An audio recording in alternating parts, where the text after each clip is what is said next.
Les pensées et l'attention du gouvernement congolais sont tournées aujourd'hui vers les dialogues et la diplomatie pour trouver des solutions dans cette guerre qui nous est imposée par le Rwanda. Et pendant ces temps, la population congolaise meurt de famine. Alors la seule question que nous nous posons est de savoir, c'est quoi la suite de ces événements. Mesdames, Messieurs, bonsoir et bienvenue à cette émission. Et maintenant, on fait comment? Aujourd'hui, j'ai reçu pour vous Nata Tadi Kimbanzia.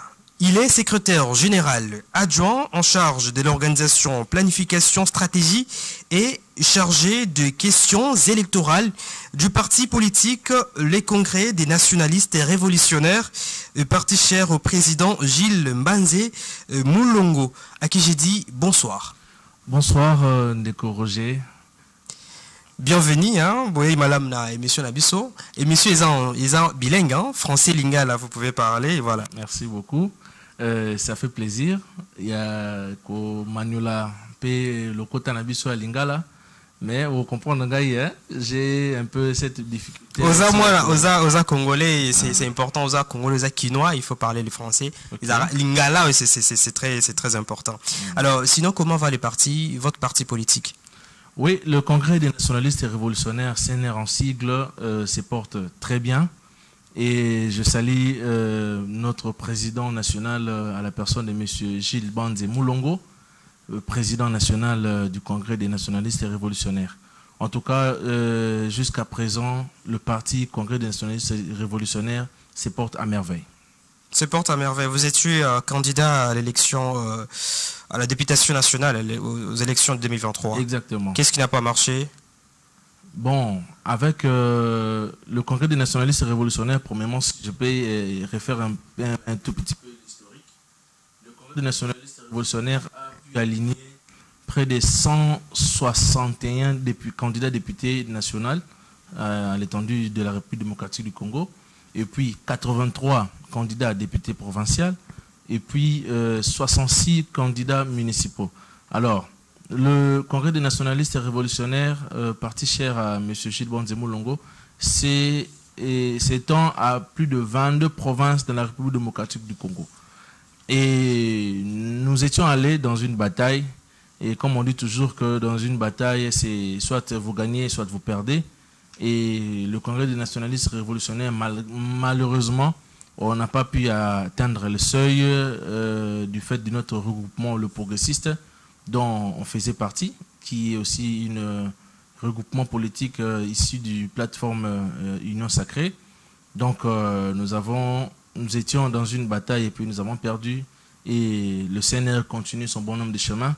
Et nous sommes encore là dans la lutte révolutionnaire pour apporter quand même quelque chose de nouveau pour la population congolaise et la République démocratique du Congo. Vous avez perdu bataille, mais je crois prochainement vous allez quand même faire plus que cela. Exactement. Et vous étiez à l'Union Sacrée et vous avez quitté l'Union Sacrée. Qu'est-ce que vous avez reproché à l'Union Sacrée aujourd'hui?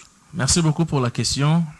Si je peux me permettre d'aborder sur cette question, nous avons constaté, le Congrès des nationalistes et révolutionnaires a constaté qu'au sein de l'Union Sacrée, il n'y a pas une politique de suivi par rapport à d'autres plateformes que j'éteins le nom. Au sein du regroupement, au sein du plateforme l'Union Sacrée, il y a plus de positionnement des leaders. Alors que dans une plateforme, nous sommes censés se réunir autour de notre chef pour proposer, pour donner des idées, comment est-ce que nous pouvons améliorer le succès de la population, comment est-ce que nous pouvons mener et conserver le pouvoir le plus longtemps possible. Mais malheureusement, au sein de l'Union Sacrée, on constate que l'Union Sacrée, c'est juste une plateforme pour le partage du gâteau d'un certain bon nombre de leaders. Il n'y a pas vraiment une politique de proximité au sein de partis politiques, apporter les idées nouvelles pour l'émergence ou soit la réussite du mandat du chef de l'État. Et nous étant révolutionnaires, on ne pouvait pas rester très longtemps dans cette atmosphère de travail. Vous étiez là-bas, qu'est-ce que vous avez proposé au président de la République pendant que vous étiez à l'Union Sacrée? Pendant que nous étions à l'Union Sacrée, premièrement d'abord sur notre idéologie. Parce que le Congrès des nationalistes révolutionnaires, c'est un parti socialiste. Nous, le CNR, on s'appuie vraiment plus sur ce qui est l'émergence ou soit de la promotion de la vie sociale de la population. Nous avons eu à proposer, même dans le temps, je me souviens bien du dialogue, parce qu'avec le climat qui était un peu très compliqué, le CNR a eu même à proposer que l'on puisse être sur une même table, toutes les parties prenantes, pour essayer un peu de parler, de discuter. Mais malheureusement, notre voix ne se sont pas fait entendre. Discuter par rapport au tiraillement qui se passe à l'Union Sacrée ou discuter par rapport à la situation sociale de la population congolaise? Oui, exactement. C'était aussi en tout cas de cette même logique. Parce que même au sein de l'Union Sacrée, d'abord, le dialogue au sein de l'Union Sacrée, et puis au sein même de la population. Parce qu'il y a eu beaucoup de partis politiques au sein de l'Union Sacrée qui revendiquaient, qui réclamaient, parce qu'il n'y a pas vraiment eu une très haute leadership au sein de cette plateforme. Donc, on a essayé un peu de proposer, de mettre un peu de la voix par rapport à toutes ces situations. Et si on revient, qu'est-ce que vous avez motivé d'abord pour prendre la décision d'accompagner le président de la République et du coup quitter les navires? Le Congrès des nationalistes révolutionnaires, et c'est un parti qui s'est mis comme objectif d'être au plus proche de la population. Et on ne peut pas être proche de la population, on ne peut pas servir la population si on est hors du navire. Donc, c'était une lourde responsabilité d'accompagner le chef de l'État, d'être dans le même navire que le chef pour essayer un peu de donner de la voix, pour essayer un peu de donner du tonus par rapport à la gestion. Mais fort malheureusement, avec ce qui a été la politique interne, et ça n'a pas permis au Sénat de pouvoir continuer avec la machine Union Sacrée. Sinon, si nous pouvons parler, parce que nous allons parler de la situation sécuritaire à l'est de la RDC, mais nous avons commencé avec ce sujet de l'Union Sacrée parce que vous en faisiez aussi partie. Okay. Et le président de la République, il avait annoncé les gouvernements d'union nationale. Alors, selon vous, selon votre analyse, quel serait le profil ou les critériums des sélections? Merci beaucoup pour cette question qui est à la fois délicate. En ce qui concerne le gouvernement d'union nationale, nous devons en fait être un peu au-delà de ce qui est de nos habitudes. Parce que ça fera un peu plus ou moins, je dirais 20 ans, que la République démocratique du Congo subit toujours des changements au sein du gouvernement. Et on constate que des changements au sein des équipes gouvernementales, dans le fond, ça ne change rien. Ça ne change rien du tout. Et si je peux aussi me le permettre de le dire, le chef de l'État doit essayer un peu de mettre un peu un accent sur le casting. Parce que le casting, c'est très important. Au-delà de nos appartenances politiques, au-delà de tout ce qui peut être nos appartenances politiques, sociales même, le chef de l'État doit aussi avoir aussi un œil sur le renouvellement de la classe politique. Parce que nous aussi, on peut se permettre de le dire, le renouvellement de la classe politique, c'est pas seulement que le vieux puisse aller en retraite et puis les jeunes puissent remplacer. Le renouvellement de la classe politique, c'est d'abord les pensées, c'est d'abord les idées, approcher toutes les couches politiques, approcher toutes les couches sociales pour essayer un peu d'avoir aussi une idée par rapport à ce qui est des idées. En parlant des profils, il y a aujourd'hui des personnalités politiques ou de l'opposition en fait, qui sont des leaders qu'on ne peut pas peut-être mettre des côtés, comme l'ancien président Joseph Kabila et comme Martin Fayulu, Moïse Katumbi et les autres. Mais aujourd'hui, le président de la République, Félix Tshisekedi, acquise son prédécesseur d'être à la base, soi-disant, la guerre. Est-ce que vous pensez que non, il sera prêt à envoyer une invitation au président, à l'ancien président de la République? Merci beaucoup pour cette question. Moi, je dirais que au-delà de nos sentiments, au-delà de nos appartenances, au-delà de nos affinités, il faut que l'on puisse savoir aussi une chose, que l'intérêt suprême de la nation est au-delà. l'intérêt suprême de la nation est au-delà de nos sentiments et au-delà de nos émotions. À un certain moment, si l'on constate que telle personne peut m'apporter quelque chose de bon pour l'intérêt suprême de la nation, pourquoi pas s'associer? Et si on constate que, parce que même la Bible même nous le dit, deux personnes ne peuvent pas marcher ensemble s'ils ne se consentent pas. Donc, aussi longtemps que dans le chef de ces deux hautes personnalités des références de la République démocratique du Congo, aussi longtemps il n'y a pas intérêt d'entente entre les deux, moi je dirais que ça sera très difficile que le rapprochement ou soit le développement puisse être intégral. Donc moi en tout cas je conseille au-delà de ce qui est nos appartenances, mettons un peu de l'eau dans nos verres pour nous apaiser un peu par rapport à... Parce que les soutiens de chacun est très important aujourd'hui. Pardon? Les soutiens. De Oui. tout le monde. En fait, nous avons besoin de travail de tout le monde. Nous avons La compétence de tout le monde, de tout et chacun. Exactement. Parce que, comme on dit toujours, l'œuvre humaine n'a jamais été parfaite. Chacun de nous peut apporter une touche par rapport à quelque chose de nouvelle. Parce que moi, je trouve que on peut tout dire. Hein, on peut tout dire, même jeter de pierres au sein sur la personne de M. Kabila. Mais nous allons voir qu'en 2023, en 2013, si bonne est ma mémoire, que le chef de l'État, l'ancien chef de l'État avait mis le point sur la table pour arrêter cette histoire de ZAN 23. Alors son homologue, le président de la République, Félix Tshisekedi, peut aussi se référer à lui, hein, de demander des stratégies. Beaucoup de gens croient que certains partisans de l'Union sacrée quittent parce qu'ils ont besoin de postes au sein du gouvernement d'Union nationale. Est-ce que ce n'est pas le cas pour vous? Bon, la politique c'est dirigé. La politique c'est dirigé, la politique c'est prévoir. On ne peut pas être comme un parti politique, comme de marionnettes, autour de gens où ils partagent seulement, uniquement leurs envies, ou soit leurs désirs personnels par rapport à ce qui est l'intérêt de tous. Parce qu'au sein du regroupement tel que l'Union sacrée, le CNR a aussi quelque chose à dire. Le CNR a aussi quelque chose à apporter. Le CNR a aussi des idéaux à apporter pour l'avancement de cette République. Alors si on constate que nous sommes dans une plateforme où il n'y a qu'une tierce de personnes qui sont tout justement...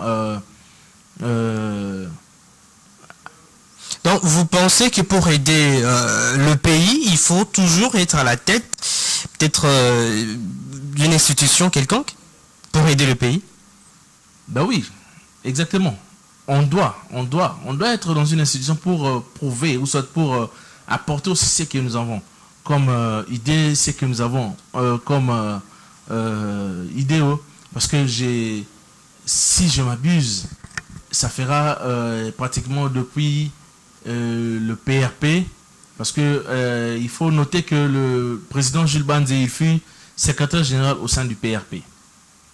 Et le PRP a eu longtemps à être dans le banc de touche.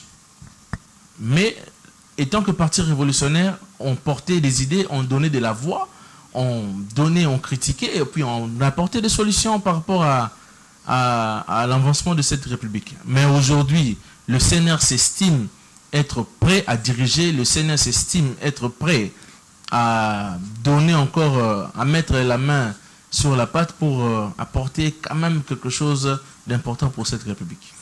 Merci beaucoup, mesdames, messieurs. Nous parlons ici de la situation sécuritaire également à l'est de la RDC et puis les actualités sociales et économiques, voilà.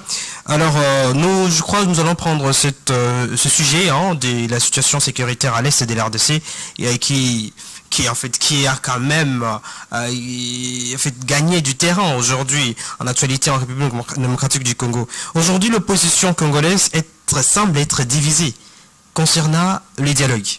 Il y a Martin Fayulu, il y a Moïse Katumbi, il y a Matata Ponyo qui sont d'accord avec ces dialogues. Mais par contre, il y a des Joseph Kabila, les FCC, et puis les docteurs Denis Mukwege, et puis il y a aussi Jean-Marc Abound qui ont rejeté catégoriquement ces dialogues. Quelle est votre position? Quelle est la position de votre parti? Merci beaucoup pour cette question. Moi, je dirais par rapport à tout ce que vous avez cité comme leader politique, j'aimerais dire ceci. Ouais, c'est une analyse subjective, bien sûr.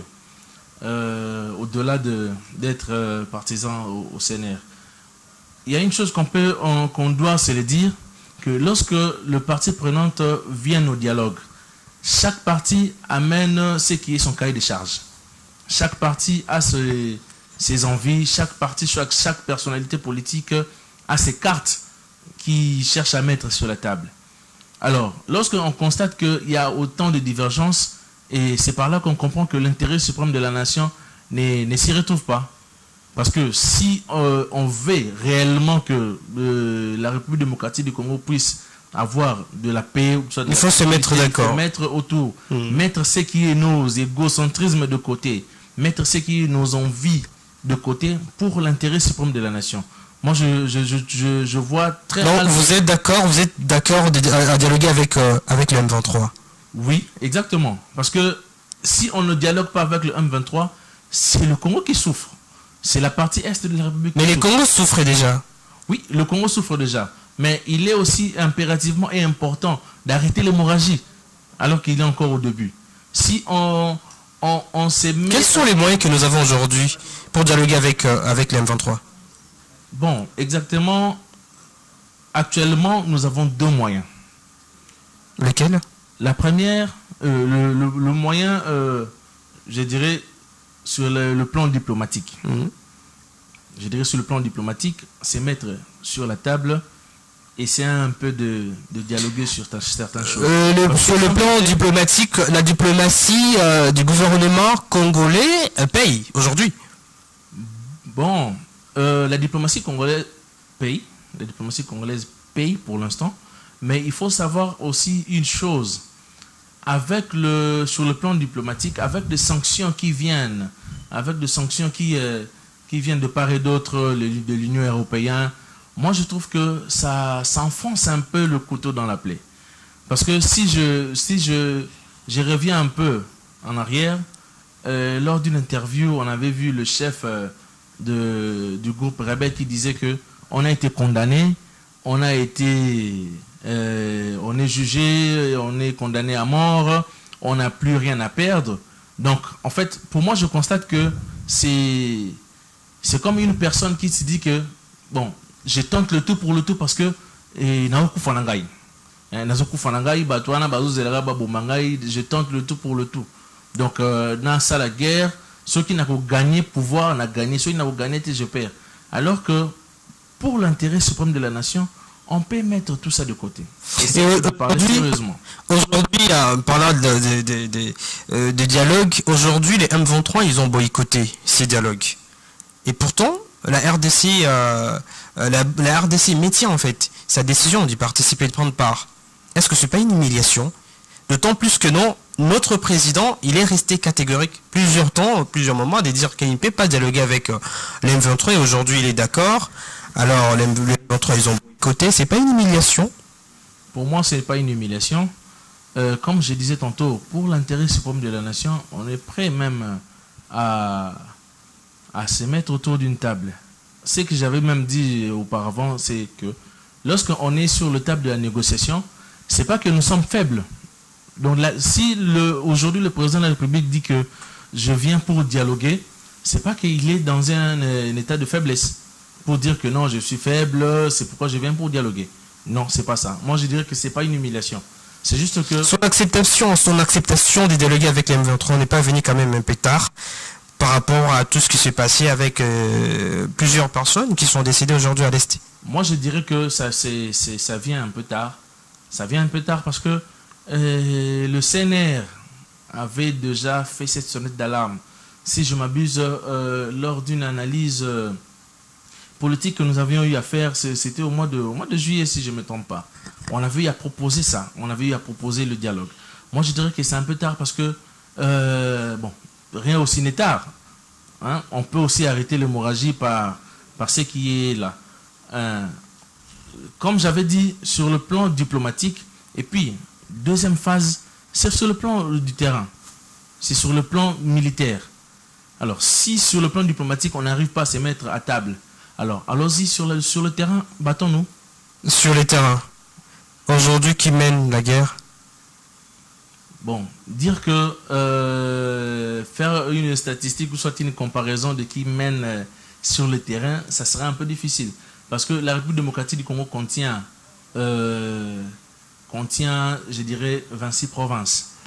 Et les provinces occupées, je dirais, presque c'est 2. Alors, une grande majorité, c'est encore acquis pour le Congolais. C'est encore acquis pour le FRDC. Et moi, je trouve que si sur la voie diplomatique, on n'arrive pas encore à décrisper cette situation, allons-y sur le terrain. Battons-nous. C'est pourquoi j'en appelle même au gouvernement de renforcer encore nos militaires, de renforcer, donner encore de la voix, donner encore de motivation, même aux jeunes recrues, même aux ceux qui sont sur le terrain. Donner encore de l'envie, donner encore de motivation, augmenter même de primes de guerre. Parce que dans un pays où... La Première ministre avait dit qu'il y aura les salaires des militaires des FARDC sera doublé. On attend l'application sur le terrain. Parce qu'on peut tout dire, mais lorsqu'on n'applique pas, ça frustre. Hein, ça frustre. Parce qu'on peut se dire que je suis là, on se bat, on meurt pour le pays, mais dans le fond, ça tarde à venir. C'est là qui complique. Vous avez parlé des sanctions de l'Union européenne. Et pourquoi l'Union européenne n'a pas sanctionné Corneille Nangaa?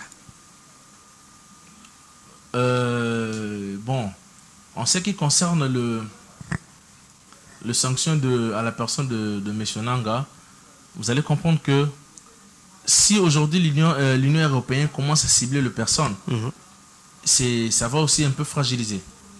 Alors, il faut attaquer les institutions. Il faut attaquer l'institution AFC. Donc, si on met les sanctions sur le M23, on met les sanctions sur l'AFC, c'est par là que ça va fragiliser. Parce que les hommes passent et les institutions restent. Non, mais vous parlez des institutions, mais sur la liste, il n'y a eu que des noms de RDF, les M23.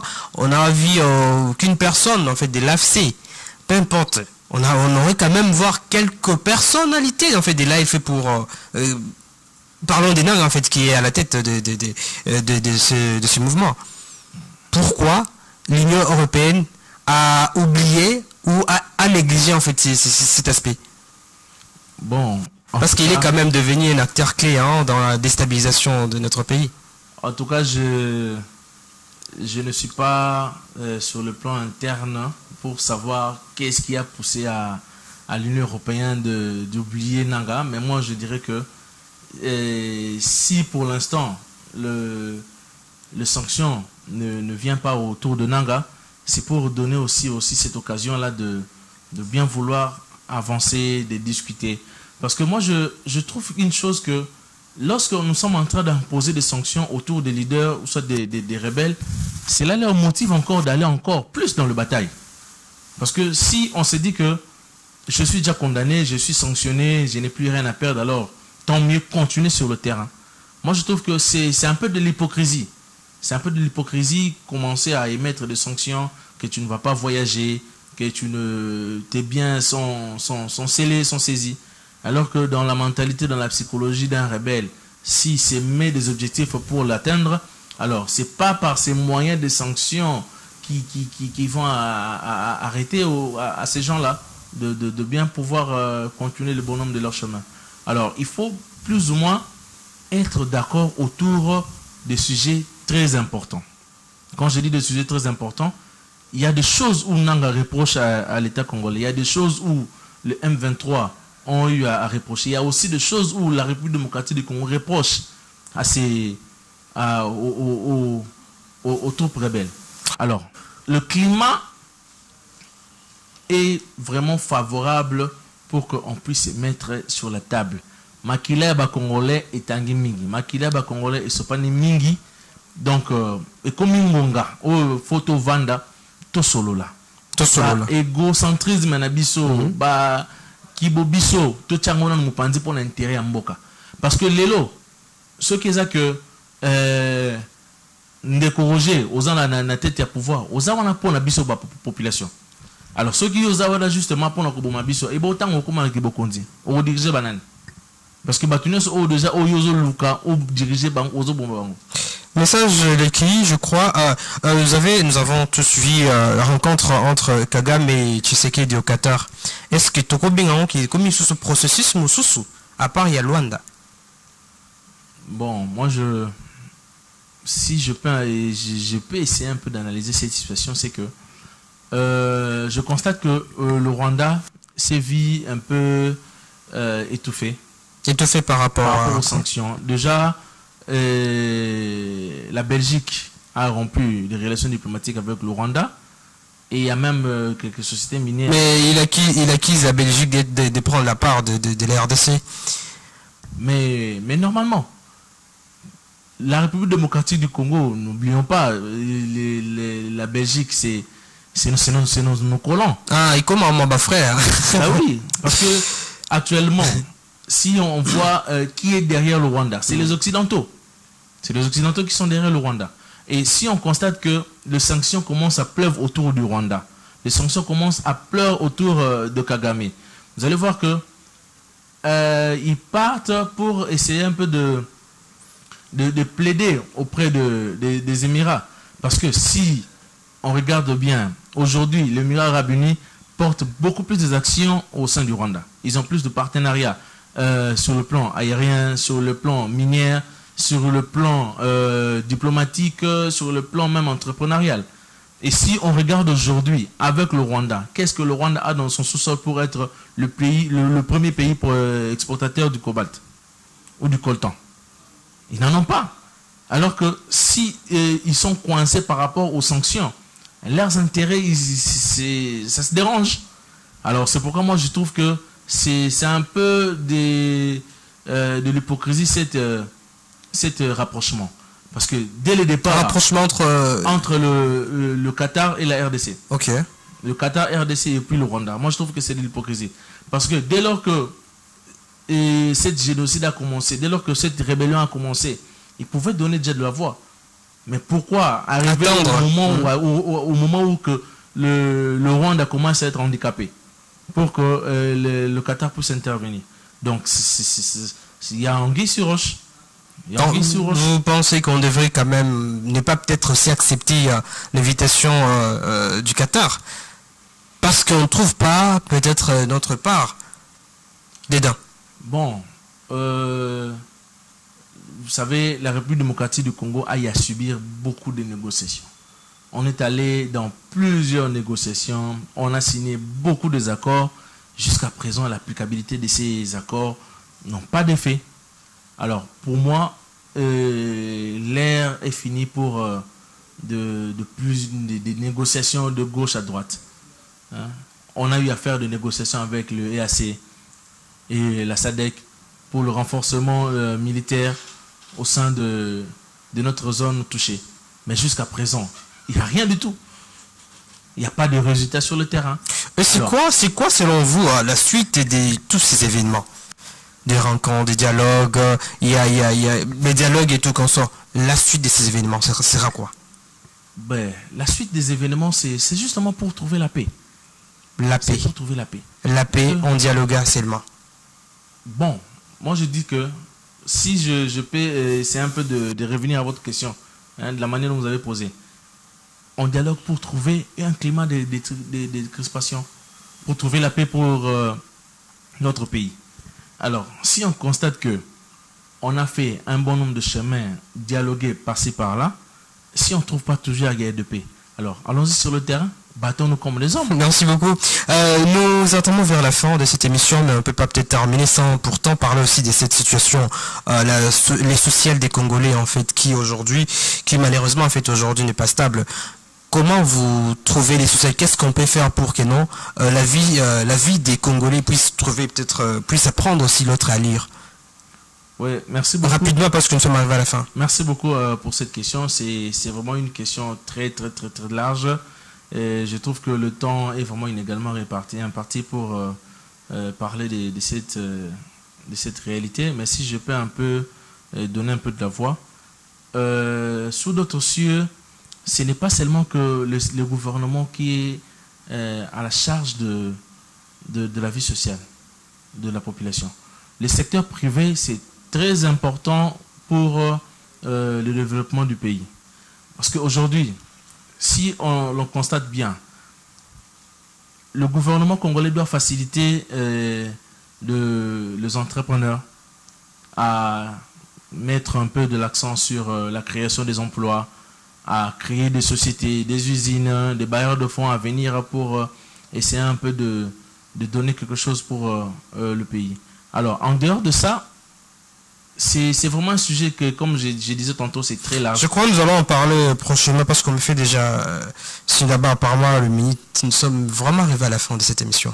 Alors si peut-être la dernière question est de savoir un mot à dire par rapport à la situation sécuritaire à l'est de l'RDC et à la population qui nous ont suivis depuis le début de cette émission. Qu'est-ce que nous pouvons faire pour trouver la solution? Quelle est une question que peut-être je ne vous ai pas posée? Des solutions par rapport à tout ce qui se passe dans notre pays. Vous avez quelques secondes, 30 secondes, parce que nous sommes arrivés à la fin. Merci beaucoup. Peuple congolais, to nyokwami mingi, to kufi mingi. Ba o nyonso bazo kufa na este wana eza bandeko na biso. Balobaka eza adage mo balobaka na monoko na biso que soki mosapi moko ya nzoto ezali na pasi nzoto mombeza na pasi.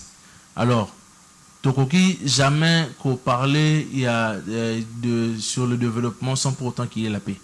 Parce que dans la définition la plus simple du développement, c'est la paix. Tolingi kimia na mboka na biso, tolingi te biso nyonso. To sangana lokola mutu moko, toloba langage moko pour intérêt ya mboka na biso. Donc, on nous a dit intérêt privé, intérêt personnel, et ça cause ça mboka. S'il vous plaît, nous sommes vraiment arrivés à la fin là. Merci beaucoup. Merci beaucoup, monsieur l'État. Mesdames, messieurs, nous sommes arrivés à la fin de cette émission. J'ai reçu pour vous sur ce plateau, c'était monsieur Nathan Tadi Kimbanzia. Il est secrétaire général adjoint en charge de l'organisation planification stratégie, chargé des questions électorales. Avec lui, nous avons parlé de la situation sécuritaire à l'est de la RDC, la question du dialogue avec les M23. Nous sommes arrivés à la fin de cette émission. Vous avez compris qu'il y a beaucoup à dire, mais le temps nous fait défaut. Je crois prochainement, je vais encore l'inviter pour qu'on puisse encore parler d'autres sujets qu'on n'a pas exploités aujourd'hui. Mesdames, messieurs, nous sommes arrivés complètement à la fin de cette émission. Au revoir et à la prochaine.